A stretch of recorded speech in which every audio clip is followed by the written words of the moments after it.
Welcome to the France 24 debate. France is looking to reform its immigration laws. President Macron promised to make it easier for young people to claim asylum and to make it quicker for cases to be heard. France has struggled to cope with its migrant crisis in many ways, though the numbers admitted are in fact a lot less than in other countries, notably Sweden, Germany, Italy. The crisis at Calais continues to make the headlines, where migrants heading for the UK congregate. Their makeshift camp became the cause célèbre of the crisis. Well, the Collomb law was presented today in Paris, named after its architect, the Interior Minister Gérard Collomb. It sets out the Macron way towards a different kind of migration, immigration and asylum policy. And there is Gérard Collomb speaking a little earlier. But is all this keeping up with a country that boasts of being the birthplace of human rights? Some people are raising questions, even people within Macron's own party. The bill will double to 90 days the time in which illegal migrants can be detained, shorten deadlines to apply for asylum, and make the illegal crossing of borders an offence, punishable by a year in jail and a fine. The government says it wants to be both firm and fair on immigration. Its proposal will also make it easier for minors to get asylum and aims to halve the time it takes for authorities to process any asylum request. There is a lot to discuss. Our guests for this debate are, in no order of preference, because they're all equally good. Yves Bertoncini, President of Mouvement Européen France, Consultant on European Affairs. Thank you for joining us. Good evening. And I'll add, former President of the Jacques Delors Institute. Joining us from Brussels by satellite, Peter Klepp from Open Europe. Peter, looking forward to hearing what you have to say. Bear with us, please. By Skype from Italy, Cécile Allegra, who is an investigative filmmaker and president of Limbo. Cécile, thank you for being with us. And by Skype from the United States, Orlando, Florida, I am told, is Maya Conforti from L'Auberge des Migrants. Maya, thank you for being with us. We'll be over to you extremely shortly. Now, the Collomb law was presented today in Paris, named after the man who set it all up. It sets out the Macron way, as we've been saying. But is it keeping up with, well, basically the basic tenets of French society?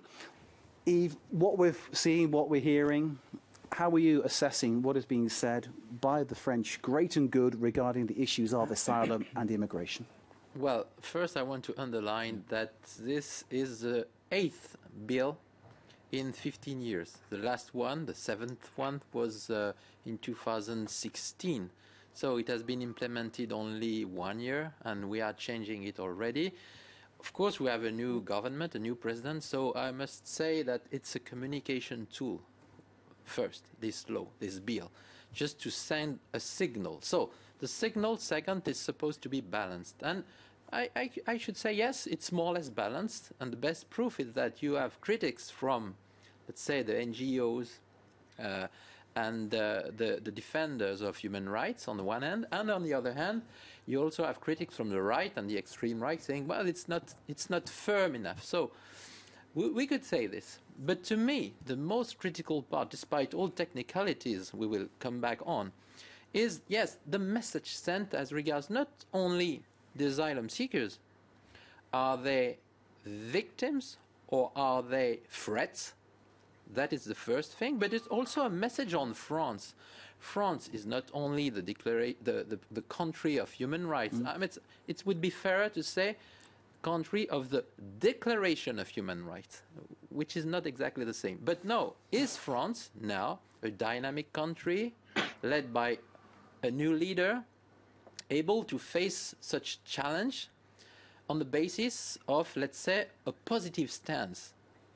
On the basis of a kind of wir schaffen das, we can, yes, we can, like Angela Merkel had said previously.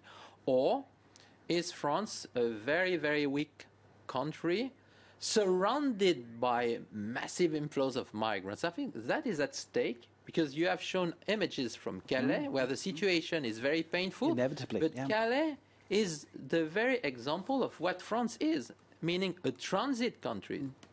Because people in Calais want to join the UK. So that is, I think, the overall debate, despite all technical details we're going to talk about.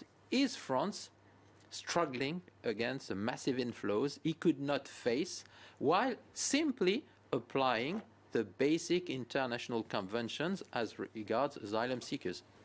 And that phrase, wir schaffen das, Merkel saying, yes, we can, yes, basically. Yes, we can, yes, of course, because we are strong. But of course, Germany got caught a cold on the migrant issue. Obviously, Merkel's open door policy then became something that she came to regret. Yeah, but then maybe there's a better balance to be found. But my real point here is, are we, as France, this country, strong enough not only to comply with our sacred principles, but simply to manage such a flow which is not massive at this stage?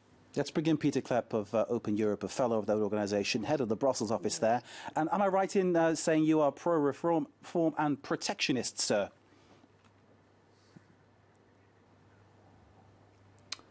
Well, I'm definitely not a protectionist, but when it comes to migration, I think indeed we have 60 million asylum seekers in the world, according to the UN. And we've seen what happens if 1 or 2 million enter Europe. This already creates a lot of political problems for elected politicians. Indeed, we have the current Geneva Conventions, which not only provide the right to asylum in the region where one is coming from, but basically the right to asylum anywhere. So somebody from Syria does not only have the right to seek asylum in Turkey, he can only try to seek asylum in Europe. I think it's clear that it's impossible to help every asylum seeker and to actually apply these international conventions. So I think we have to review them, and of course with the purpose to make sure that no asylum seeker will be without aid. And at the moment, actually, many people are without aid. Now, what to do specifically in France? Many of these people are, of course, economic migrants, and that's not a crime.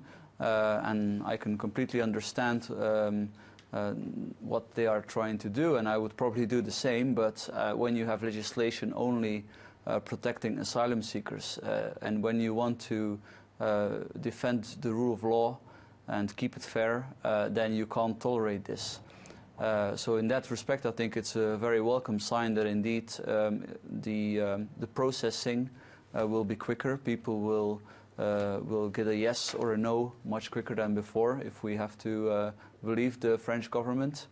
There's also a change that would allow the government to detain illegal migrants longer than previously. I think this is in itself also a good thing, because of course at some point when people refuse to obey the order to leave the territory, then there need to be consequences. Also think of it from the perspective of somebody who would play by the rules and then would see many others basically ignoring these orders. So I think all in all this is a step in the right direction, but of course fundamentally it won't do much to tackle this enormous challenge. I think the modest solutions have failed. We have to look at much more ambitious solutions. I've personally proposed to create a true refugee city that would be rented by all the industrialized countries, where they would sort of welcome everyone that would not be able to be welcomed in the West. This is a very ambitious proposal. It's complete political science fiction at the moment, but I do expect, with the doubling of Africa, with the fact that also Africa is becoming wealthier, that more and more people will try to make it into Europe, into the West, into industrialized nations. So then these kind of solutions will, I suspect, become more attractive. Peter Klepp, just thank you very much for that, stating your case. That idea of the refugee city sounds a bit like something out of Mad Max, but that's just my point of view, and I see you're going to reason that as we go through this programme. Let's take a listen to Gérard Collomb, the French Interior Minister, outlining why the reforms have been made, and after that we'll bring in Cécile and Maya. Why do we want to reduce it to 6 months? Because for those people who need asylum, it's best to get them started in the process and way of life in France as soon as possible. But for those who will be expelled in 6 months, they would not have lost their family ties nor the contact with their country of origin. So it's better if the times are reduced. It sounds very bittersweet the way he's stating both sides of that. Okay. Let's bring in Cecilia Allegro, who's in Italy, independent investigative filmmaker, president of Limbo, which is an NGO providing support for survivors of human trafficking. Cecile, you've been listening to what's been said. You know what's been happening here in France. Give us your views to kick off. Yeah. Well, to be quite honest, I don't agree when you say, I think it's Peter, that it's a balanced law. I don't think it's a balanced law. I think it's, it sets a race against the clock that is very unfair to asylum seekers, because practically with the current delays, with the proposed delays in this draft law, well, you can reject an asylum seeker and send him away before even considering granting him asylum. That's a quite absurd situation that we are facing if this law is passed in the current form. So I'm very concerned about this reduction, and to be honest, I'm not the only one, because the Cour nationale du droit d'asile, so the magistrates and the judges who are examining the asylum right now, are on strike for the exact same reason. They say we had a recent law, and in this I agree with Yves, that has just been passed 1 year ago, and give us some time to implement this law and try to work on the procedures. So this is the first problem. The second problem is the administrative retention. 90 days, 150 days to the maximum is 4 months in prison. 4 months in prison. This is not fair, but it's more than that. It's deterrence. It's a policy of deterrence that is being implemented, which is quite clear. Okay, so the message sent out to the African countries, but not only, is beware, we're not welcoming anyone anymore. And I do not agree on the fact that most of the current immigration is economic migration, because as you well know, the majority of the current asylum seekers are from Syria. Okay, so right now, and the second other nationality is Afghanistan, which is not a country at peace, and the other nationality is Eritrea, which is a very harsh dictatorship. And when you say, and when I hear the minister saying that 6 months is also a way to help the migrants not to lose their familial bonds, I mean, this is science fiction, because this shows that Gérard Collomb has not realized that the people who are now arriving on the European territory have long lost those bonds, because they've been spending on average 3 years on the road, being trafficked from one place to another, being sold from one trafficker to another. So my point today is to say, is much more, subversive, let's say, because for me now, migrant is not a word that can apply to many of those people anymore. Most of them have survived 1, 2, sometimes 3 years in detention centers that are just nightmarish, where they have been tortured on a daily basis. And so there is no juridical term and no juridical procedure that can cover up for this time of nightmare that they've been through. So Cecile, I need to stop you there. It sounds horrific what you're talking about. It sounds awful what you're talking about. We'll get more from you in the second half of the programme. I just need to bring in Maya for a quick comment before we go to our break. Maya Conforti of L'Auberge des Migrants. I know you've worked, Maya, at great length with migrants. Tell us about the type of people that you've worked with, and tell us whether you think they will welcome these kind of reforms that Gérard Collomb is talking about.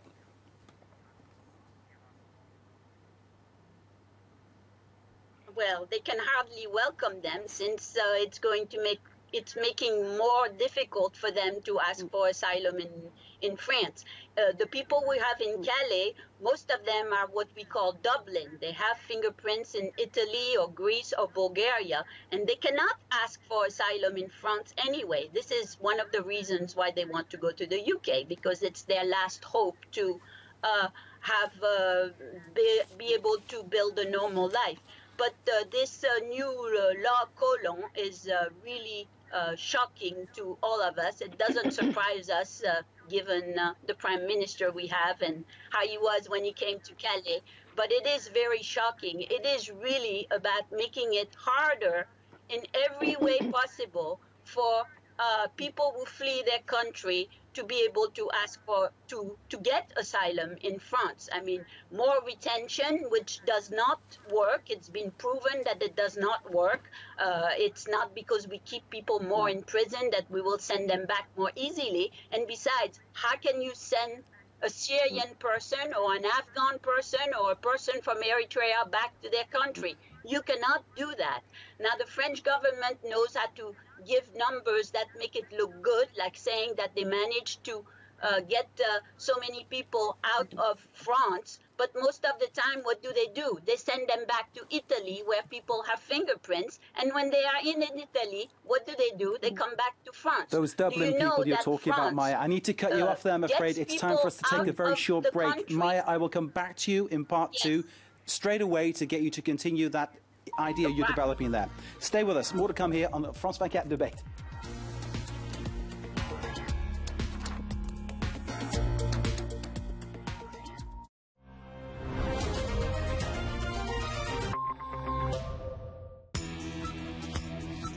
Revisited, presented by Stuart Norval.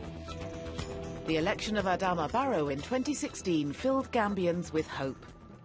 After 22 years of autocratic rule, Yahya Jammeh was beaten in the elections. His expulsion from the country drew a curtain on a past stained by imprisonment, murder and corruption. But will the new Gambia, promised by the president, live up to expectations? Revisited on France 24 and France24.com. I'm Sarah Morris and I'm France 24's correspondent in Madrid. I'll bring you the latest news on Spain and Portugal, two countries battling to leave behind years of austerity. Join me live and check out my reports on France 24 and France24.com. Sarah Morris, one of the 160 France 24 correspondents around the world.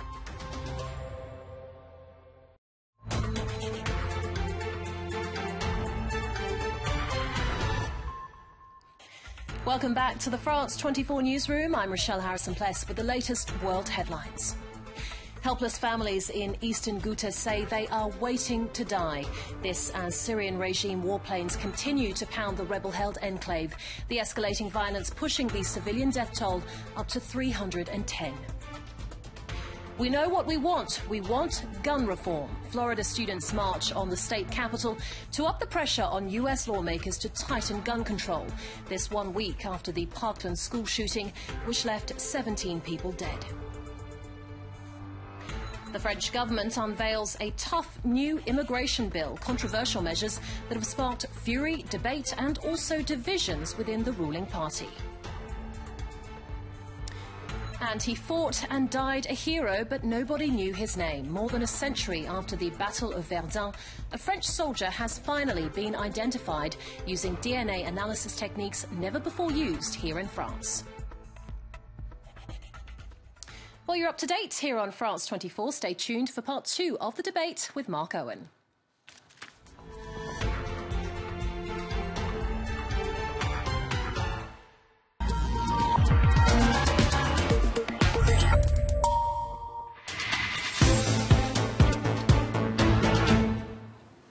Welcome back to the France 24 debate. They're calling it the Collomb law after the French Interior Minister who's put it all together. Reforms to asylum and immigration presented to a special session this Wednesday in Paris. France has struggled both logistically and politically with its migrant issue. The perception, inaccurate, that France is overrun with migrants has become a red button issue for many voters.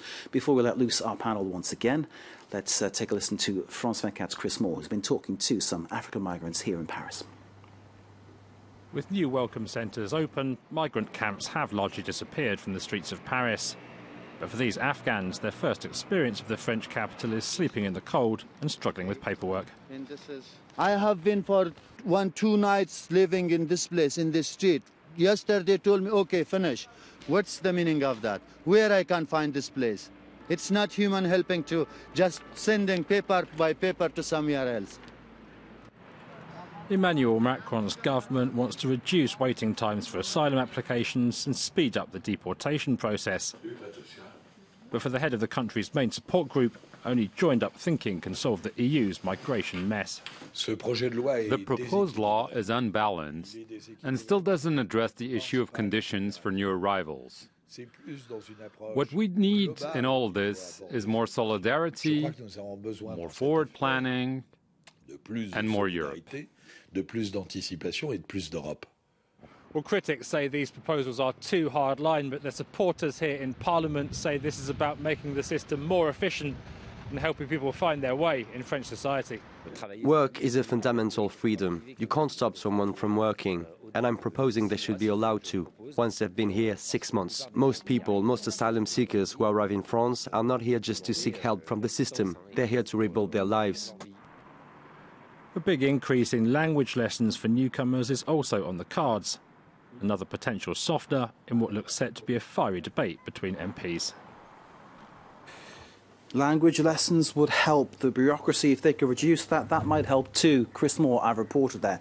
Our guests for this debate are Yves Bertoncini, President of Mouvement Européen France. Thank you for being with us, sir. Consultant on European Affairs and former President of the Jacques Delors Institute. We have three guests joining us from afar. First, in Brussels, Peter Klepp from Open Europe. Thank you, sir, for being with us. By Skype from Italy, Cécile Allegra, an investigative filmmaker. And joining us from Florida, Maya Conforti of L'Auberge des Migrants, who ended part one, making a very salient point about the situation for the so-called Dublin people, as you were describing them, Maya, those who are fingerprinted in one country, end up in another, and then end up getting sent back, and end up kind of doing a shuttle between countries, trying to get where they want to go.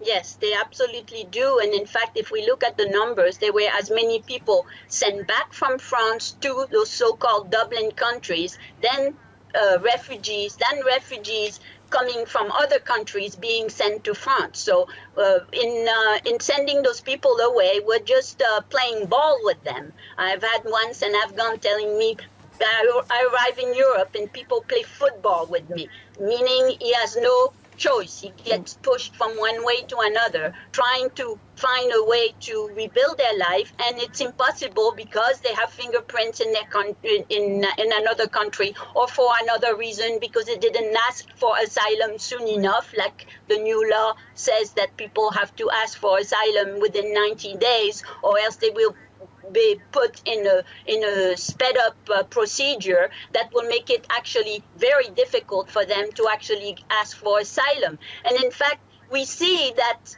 this law is not fair when we see, like the Italian speakers say, the appeal court, the CNDA, going on strike. And today, the OFPRA, the immigration office, is going on strike. Now, if the immigration office, the office that actually decides who gets asylum and refugee status and who does not, goes on strike, that tells you something.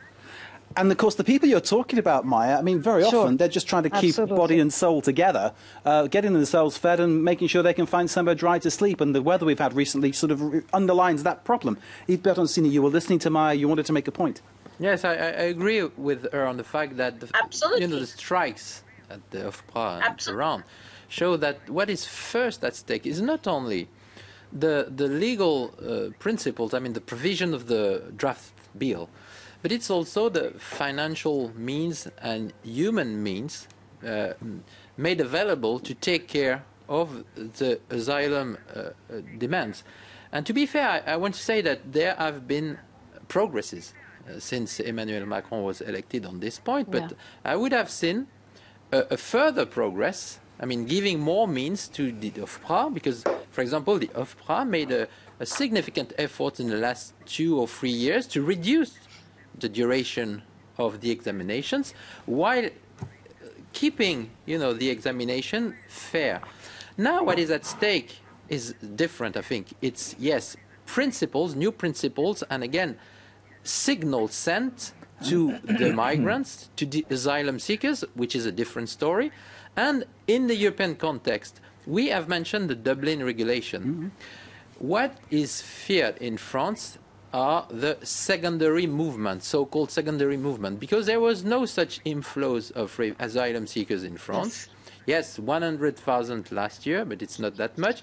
And the year before, 100 is the asylum seekers, but the year before, we only granted 29,000 status of refugees, whereas in Germany it was 400,000. So, but what is fear now is people coming from these countries, and especially Italy and Germany, since in these two countries, in Germany, the ZHOU will lead the Home Affairs Ministry, and in Italy, what is expected is a victory of the right, and sometimes quite a radical right coalition. And then, what is not said, actually, by the governments in France, is that there is this fear of, you know, migrants or asylum seekers coming from abroad, from other countries of Europe to France. But what I want to say again is that this fear is only possible when Emmanuel Macron does not stand on what he had said during his campaign, which is, yes, we are France. We can make it, and we will be able to make it even better, since I'm a new dynamic leader, and I want to fight against Franco-pessimism. And I think that is the issue at stake for him. It sounds like you're saying Macron has a double jeu. Two ways of playing it, perhaps. It's not totally consistent with what he said during the campaign. No doubt. You mentioned, Yves, you mentioned Italy. I'll bring in Cécile to ask about Italy. Thank you. Thank you, both Maya and Cécile, for joining in like that. And Peter Klepp, can I say to you, if you want to say something, say it. I'll try to bring you in if I can. So specifically now, I'd like to ask Cécile Allegra in Italy whether in Italy things are handled in a different way. And I'm asking this specifically because we have a focus feature running here at France 24 regarding how people who've been trafficked are being put into jobs in Bologna, and it's helping them to settle and make something of their lives. And I'm wondering whether there's a different kind of approach in Italy which has been more successful. Well, yeah, they have been most successful. Of course, there are several experiences here in Italy that can help, you know, Europe to think about new approaches. Because right now, I totally agree with Yves Bersoncini. The Macron signal is one who is completely contradictory with what he said more than 1 year ago, saluting Merkel's policy when she was welcoming 1 million migrants. So Italy is in a quite touchy situation because for years it's a country who's been alone, standing alone. And let's underline the fact that the Italian coast guards have saved more migrants at sea than most of the boats that are now, you know, still working in the Mediterranean. So Italy has several experiences because you do know that there is also an experience of repopulation in the south of Italy, like Riace in Calabria. So Italy is trying to look for ways to solve some local problems like desertification of rural villages, and also, you know, trying to supply people to work in places where you cannot find main d'oeuvre, you know, the right people to provide for the actual workers, jobs. But Italy is also actual workers. The problem is that there are paradoxes because at the same time, Italy is dealing directly with the traffickers in Sabrata who hold, you know, the coasts to withhold migrants in Libya.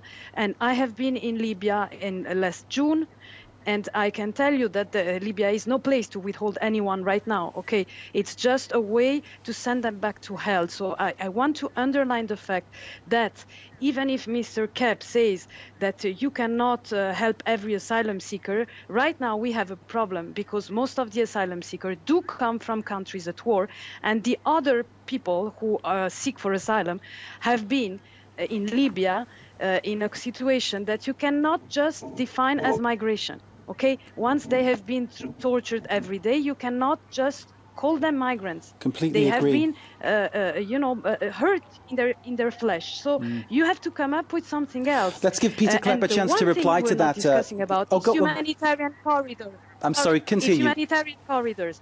This is never being talked humanitarian corridors coming from the countries, you know, why don't we discuss about this humanitarian corridors? Okay, the possibility that Italy is doing right now with Eritreans, especially. They have opened a humanitarian corridor that makes it easier for Eritreans to seek for asylum in Italy. That is an interesting thing. Let me bring in Peter Klepp, because you named him. So let me bring him and let him reply to what you said, Cécile. Thank you very much indeed. Peter Klepp from Open Europe. I don't think there was a particular accusation against you, sir, but I'm bringing you into the conversation now. What Cécile was talking about, sort of re-peopling these villages, it's almost like your idea of this kind of Mad Max-style town for migrants. Well, look, I have a great lot of respect for NGOs, and they are doing a lot of good. But I think sometimes the hidden assumption or the open assumption is that we should just let in more people. And they say, yeah, we can take more people. And maybe that's even true, you know. Maybe we can take 4 million. I have my doubts, but maybe I'm wrong. But I'm pretty sure we cannot take the 60 million people that are possible asylum seekers, according to the UN. That's just too much. And I think NGOs should understand that the reason why we don't have a proper alternative, a refugee city, or a place where people can safely go, where they are actually welcome, where they will be able to work and contribute economically. That is the reason why we have this human traffic problems and all kind of terrible issues. Specifically with regards to Italy, I think, frankly, Italy should be criticized a bit more because what happens when people are saved at sea, they basically can travel on freely. And this provides a terrible incentive for people to try to make it to Libya, to these terrible circumstances there, and to try their luck at sea. As a result of that, people die at sea. What we've seen in Greece, when people arrive in Greece, they are no longer allowed to leave the islands. So this is, of course, harsh, true, but it has contributed to almost nobody dying at sea anymore since that policy was implemented. I do predict that at some point when the pressure will be so big that also Italy will have to implement a similar policy, and I do predict that this will also then lead to a drop in the number of people drowning at sea. It is really, I think, not fair to say, look, the solution is to welcome everyone. Peter, let me give Cécile a quick reply on that one. So just bear with me, Peter. Let me silence you. Cécile, quick word for you, and then Maya. Okay, I'm not saying that we should welcome everyone. That's not what I said. Sorry, Maya. I'll try to be quick. It's not Go next, true. Maya. It's not true that there is 60 million asylum seekers right now on the other side of the Mediterranean. There is only one. Okay, so this is not true. It's not a right figure that you're giving, Peter. And moreover, you cannot compare the Greece situation where there was very little drowning and at sea with the current Libyan situation. It's not at all the same thing, you know. So we're talking about people who will. You cannot withhold anyone in Libya. There is no way you can withhold someone on an island in Greece, and still we can discuss about the legality of this. But you cannot withhold someone in Libya because it's our responsibility. We're sending them back to a nightmare that we have contributed to create, and we are giving money to the traffickers right now. So there is a problem. Do you know that right now there are legal and lawyers who are trying to build up a case against Europe for violation of basic human rights, and maybe that in 10 years will be convicted for that. And when we talk about 1 million people waiting on the other shore, there is no way, Peter, that you can tell me that we cannot find a way to welcome those people. 1 million, not 60 Cécile, let million. me pause you. Let me bring in Maya Conforti for her point of view. Thank you, Cécile. Over to you, Maya. Go ahead. Sure. Thank you. And Eve is next. I totally agree with what Cécile says. So she spoke for me. I totally agree about this 60 million people. There aren't 60 million people who want to come to Europe. There's way less than that. And Europe has 500 million people, and we can certainly welcome a few Maya, million, do you think France will like regret Jordan or these Lebanon reforms, have done. this new law? You know, no problem. Do you think France will regret this new law? I think, 50 years down the road, many people will be ashamed of what happens, as definitely we already, many French people are already ashamed of what this law is doing. And not only doing that, but also attacking NGOs and volunteers who try to help those refugees. I mean, I'm not going to get into what we've gone through in Calais as far as attempt by the government to stop the NGOs from working, but they do that, and they've done that in the Valley of La Roya at the Italian border. So, we definitely, Maya, how would you feel about a kind of migrant town that Peter was talking about? And he acts like this. Well, when he said that, I would have to hear exactly what he means by that. When he said that, I thought about the big jungle of Calais, where at one time in 2016 there were 10,000 people staying there. Not all of them wanted to go to the UK, by the way, only about half of them. The other half was wanted to ask for asylum in France, or had already asked. And Peter, we won't have time, they created a parallel economy. That's fine. Maya, thank you. Let me bring in Eve Bertoncini for what could be the final comment. Thank you so much, Maya Conforti. Thank you so much from l'Auberge des Migrants. Eve Bertoncini. I think France is good at acting at source, and it's absolutely needed to say that, these so-called 16 million potential asylum seekers or refugees are far from us, are far from Europe. They are in a region of origin around Syria, around Eritrea. So we need to act at source. First, to solve the conflicts. Easier said than done, and France is trying. Second, to help them, to feed them, to finance them. And third, yes, to establish corridors or resettlements procedure, meaning taking them directly from their place. Can I just ask for example? So, for instance, the French Operation Barkhane in the Sahel with 4,000 troops there trying to bring about peace.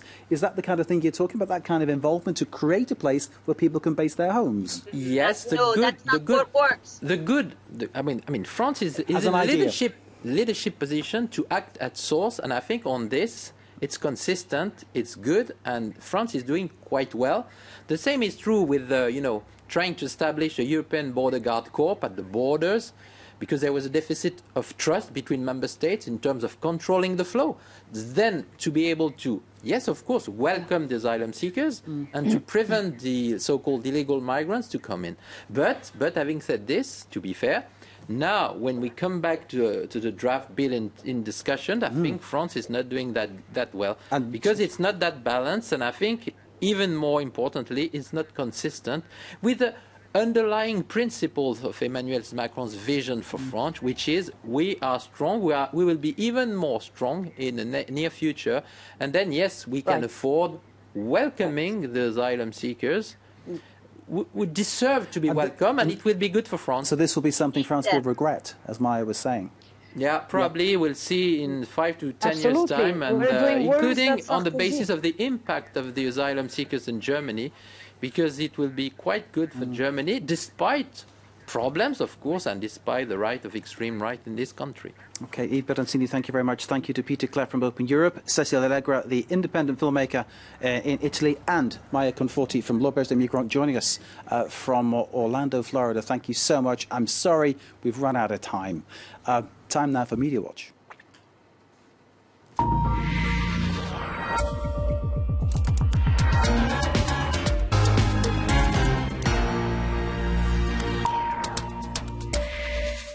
Our guests may or may not be with us from afar. Yves Burton remains in the studio. We are joined now by Nadia Massi for Media Watch. What have you found? Lots of angry reaction online, Mark, Give it to us. to this legislation. Has to be said, we often say Twitter is something of an echo chamber. We hear the kind of things that we are expecting to hear, that things are already being circulated online, and it really today seems to have amplified the voices of people who are really quite against this legislation. Most of the people online directing a lot of anger at Emmanuel Macron and at the Interior Minister, Gérard Collomb. Now, this headline here from the Huffington Post, I think, sums up better than really I could kind of what's been said online today. It says, asylum and immigration, criticism and resentment crystallises around Collomb, that's the Interior Minister there. And much of the thrust of what's being argued in this article, as well as online more broadly today, is that he is spearheading really very draconian legislation changes to the immigration rules. So is there a sense he's taken the punches for Macron then, being his patsy in a way? We will definitely get to that. The word that's being used online today is shield, that he is there kind of buffering some of that criticism that Emmanuel Macron could have received himself. Now, this article goes on to talk a little bit about the other controversial legislation that he's been involved with in the past couple of weeks when it comes to immigration, talking about these mobile brigades that are going into emergency housing here in Paris to check people's IDs. If people are found to have to not be illegal, that then they will be moved out of that emergency accommodation. NGOs here saying that could be illegal, and it's been compared to, in this article and in other places as well, to ICE agents in the United States raiding homeless shelters. You could go back even further in history and make even more chilling analysis, couldn't you, I suppose, you could if you wanted to, yeah. And so there is certainly, from NGOs, human rights groups, left-wing parties here in France, like Mélenchon's, lots of anger at this kind of legislation. And I think summing up this anger, you have this cartoon from the Canard Échané, the satirical weekly. This has come out today, and it says, Collomb's law for dummies, and then you have a picture of two police officers and some asylum seekers there as well, and it says humanity and firmness. Those are the two things that Emmanuel Macron and Collomb have said that they're promoting here in a boat, and then humanity falls in the water. And what's being alluded to here is that, of course, they say that immigration policy, it's not really firm and fair, it's just firm. And it's worth pointing out that that has been tweeted by the ex-head of Human Rights Watch here in France. So that kind of gives you a sense of the frustration that the NGO community feels about some Let me pause of these laws. Harsh but fair, Yves, would you say what they're saying there? Or is that, in your opinion, a fair reflection? Humanity gets thrown out the boat. It's not all humanity, because there is humanity left, but it's true that it's not very balanced and that it's normal to receive such criticism. Nadia. Indeed, and that kind of criticism, particularly focused coming from NGOs, activist groups today. There was one group that's really been trying to suggest that what we should be doing here in France is hanging black on our buildings to say we're mourning the end of legislation in France that protects rights. You have here a coffin saying, with today's date, saying the mourning of rights of foreigners in France. That's Emmaus France saying that. This is internal criticism of Emmanuel Macron. Does that shock you? An organisation like that, Yves, says something like that? I think, again, it's their role to do this. I'm not surprised. Sabe Pierre, Emmaus, but these organizations, these NGOs, have to be vocal in such circumstances. I must just add that there will be a parliamentary debate after. It's a draft bill, and I would not be surprised to see some modifications. Something else will be thrown out of the boat. The parliament can be useful for this, including to have contact with such NGOs and all the actors at stake, including the OFPRA and all the others. Indeed, all the debate in the media too. Tell us more, tell us more. What you were alluding to earlier, the idea that Collomb is kind of the shield for Emmanuel Macron. You have here the Mediapart website, which says that pretty explicitly here, and it's kind of a deep dive article looking at the relationship between the President and the Interior Minister. And it's interesting, it says, in the past, the Interior Minister in France was not always the most important position in the cabinet, but it says here now, actually, he really is Emmanuel Macron's number two, and perhaps that's why online he's received so much of the criticism that we've seen, specifically regarding this legislation. He's been really quite berated online today. We will have to buy him a gum shield. Nadia, thank you very much indeed. Great to see you. Nadia with the Media Watch there. Yves, thank you once again for me, but some thanks to all our other guests joining us from afar for this debate. Stay with us here in France 24. We've got much more to come.